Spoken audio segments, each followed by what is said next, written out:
If you own a pronunciation dictionary, chances are that you are a language nerd. You are genuinely... let me double check. If you are genuinely interested in how words are pronounced correctly, then you are into phonetics and phonology, my friends. In this video, we're going to be covering the basics of the English sound system. We're going to be talking about what's the relationship between the discipline of phonology and the Russian linguist Roman Jakobson. I'll be finishing off by showing you one real past exam paper, and we'll be doing together a phonemic transcription of a passage, a chunk of English text. First things first, for coffee addicts as I am, to keep me going, I really need a bit of coffee. Okay, are you ready? Hold on tight.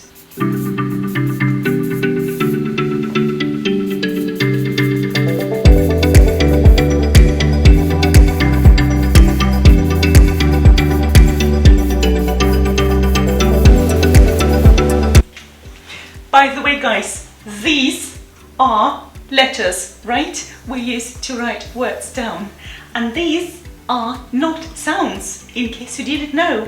These are called graphemes, and it is customary to use triangle brackets to identify that we are talking about letters. Let's say letter P.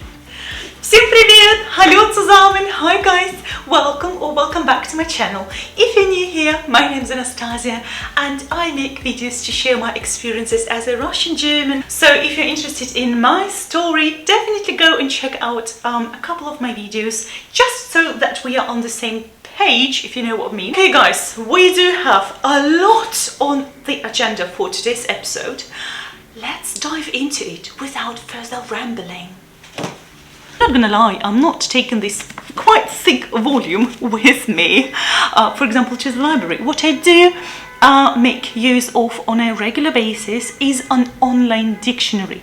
My absolutely favorite online dictionary is the Cambridge Dictionary. As you can see, let's stick with the example of phonetics, shall we? So, when you type in phonetics, what pops up is of course the meaning of the word, but in the forward slashes you will find the transcription of the word, which is extremely useful, because how on earth would you know how words are pronounced if you are not familiar with the transcription, right? So definitely familiarize yourselves with one of the online dictionaries, and as you can see, you have this option, this unique option by this Cambridge Dictionary. You can choose a language you would like to translate the word into. When I was talking about Ferdinand de Saussure, I touched upon the distinction between long and parole. You may remember. If you don't remember, don't worry, I'll explain. When we are specifically talking phonetics and phonology, phonology is situated on the level of long, because it's something abstract, whereas phonetics is situated on the level of parole, and parole means something concrete. Okay, so a concrete realization of an element situated on an abstract level. To identify that we are dealing with phonemes, because phoneme is the smallest meaning distinguishing unit in a given language. When we're dealing with phonemes, which are per se abstract elements, we are using forward slashes. This phonemic transcription in forward slashes is also referred to as broad transcription. When we are transcribing an actual realization, an actual utterance, we are dealing with phones. And when we're dealing with phones, we are using square brackets. So the phonetic transcription is referred to as narrow transcription. Okay? For example, can you see the transcription of the word phonetics here? So, here is the orthographic version of the word. Because I've used letters here, and to identify that I'm dealing with letters, it is customary in linguistics to use triangle brackets, okay? So it would look like this, phonetics, okay? And we are dealing with letters here, which are also known as graphemes, okay? Graphemes are not the same as phonemes, obviously, because phonemes are sounds, okay? So we are dealing with a sound system here. And as you can see, in this phonemic transcription, which I've taken out of this book, so the pronunciation dictionary, you can see symbols which have been invented for the International Phonetic Alphabet to work with sounds. For example, this symbol F corresponds to the first two graphemes. Then we've got the schwa sound corresponding to the O grapheme, and so on and so forth. You also have in each transcription a word stress. So in this case, the stress falls on the second syllable, phonetics. In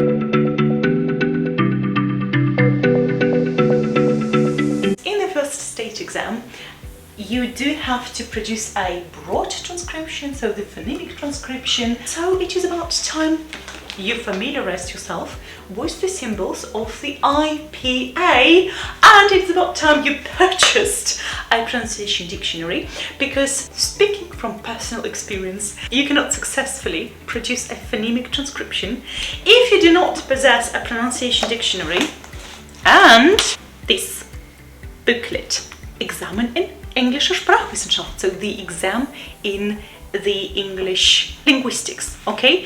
And specifically in this case, it's all about transcription. But enough of the terminology, let's do a little bit of practice.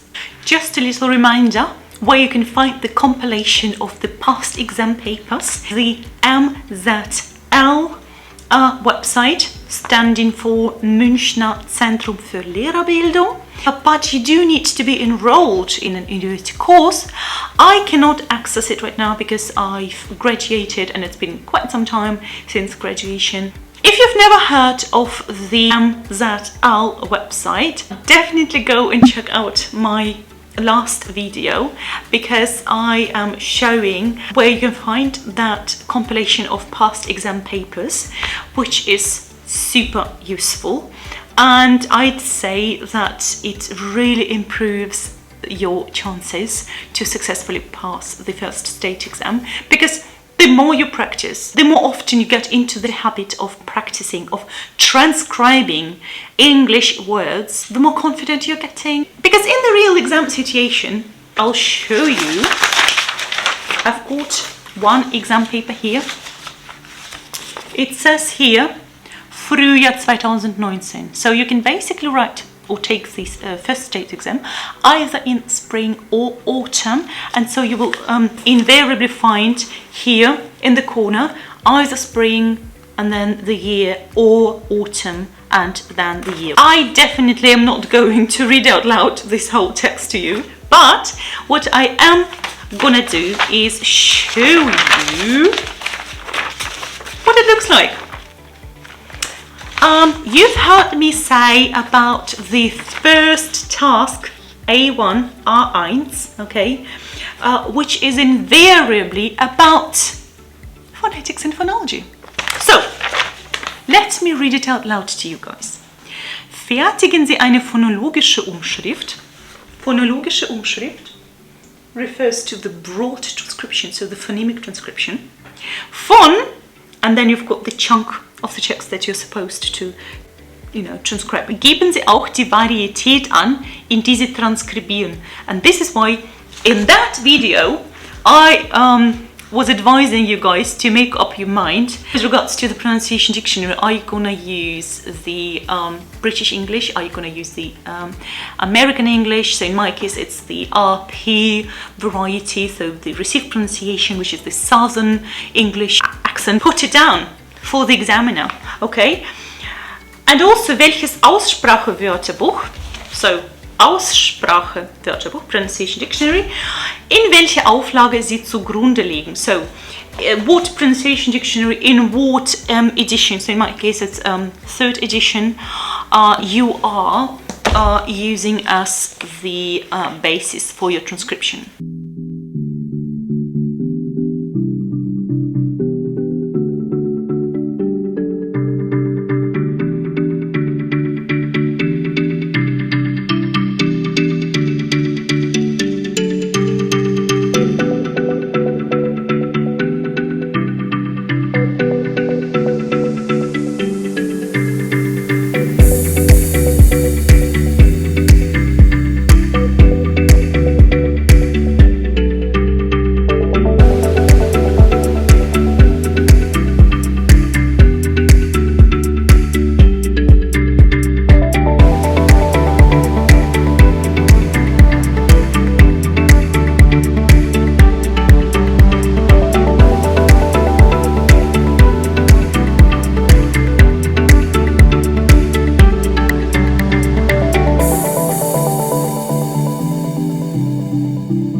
Okay guys, this is super embarrassing. I've just identified the biggest mistake I could ever make.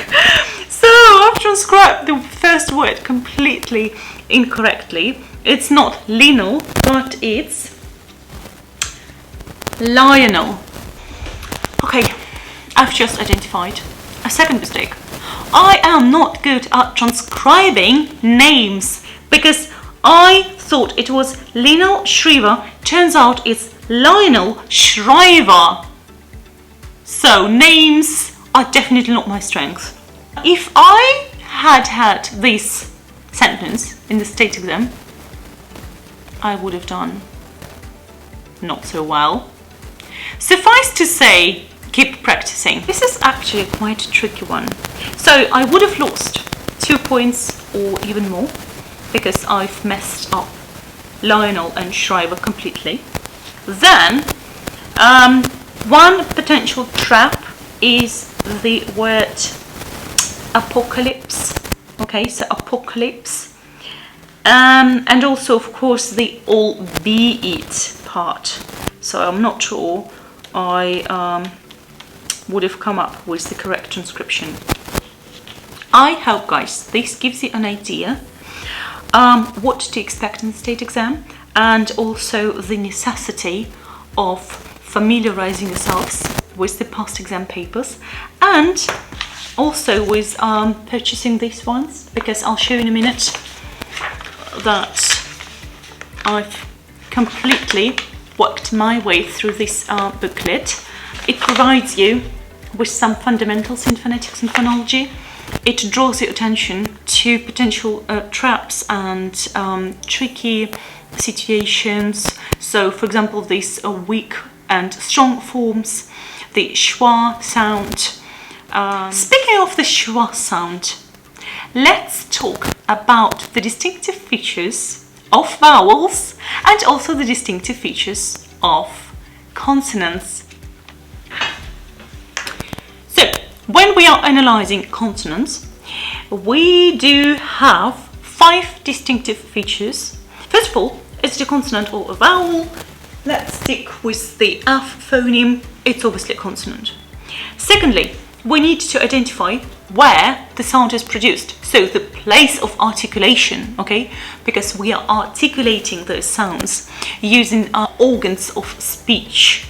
And if you are familiar with some anatomical terminology, then you would notice then that if I say that F is a labiodental sound, try to produce this sound. Try to say f, f, f. You need both lips and also upper teeth. F, Okay, so labio-dental. Then you also have alveolar, postalveolar, dental, glottal, and so on and so forth. We need to identify how the sound is produced, so the manner of articulation. And in this case, f is a fricative, right? To say, is it a fortis or a lenis? And f, we need a lot of this air force, right? F is fortis.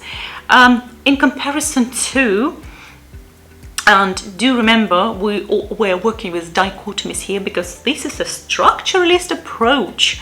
F is opposed to the sound v, okay, which is a lenis one. And then, last but not least, we would say, is it a voiceless or a voiced sound? And f is, of course, voiceless in comparison to v, which is voiced. And this bundle of distinctive features regarding phonemes is something that Roman Jakobson came up with. Even though he would do it a little bit differently, he had like more features, and then whenever analyzing a phoneme, he would put a plus sign or a minus sign. So when the feature is present, then he would put a plus sign. When the feature is absent, then he would put a minus sign, okay? But it's customary to use those 5 features, especially in introductory courses to phonetics and phonology at uni. Let's move on to vowel. When you guys have to analyze vowels, in our example, for example, let's stick with the schwa sound, okay? You have to identify 6 features, so 5 distinctive features when analyzing consonants, 6 distinctive features when analyzing vowels. First of all, again, is it a vowel or is it a consonant? A vowel. Secondly, is it a monophthong or is it a diphthong? Let me double check the pronunciation of monophthong and diphthong. I was right. It's a monophthong. It's a Greek word, monophthong, meaning one sound, single sound, which applies to our schwa sound here. So a monophthong. I was right again. So it's a diphthong, okay? Diphthong meaning double sound. For example, in by, this I sound is a diphthong. Monophthong, single sound. Diphthong, double sound. Moan, oh, and so on and so forth. We would then have to identify where in our mouth this vowel is it situated. Is it front, is it central, or is it back? And the schwa sound is of course known for is centeredness. So it's like the most central sound. Also, is it a close, half close one? Is it an open one? So meaning how much do we open the mouth when we are articulating it? For example, by I'd say it's half close, okay? Notice when I say E, half open, half close, or when I say market, okay? So it would be really, like really open. We also have to identify, is it rounded or is it unrounded? I'm talking about my lips here. Phonetics, definitely unrounded.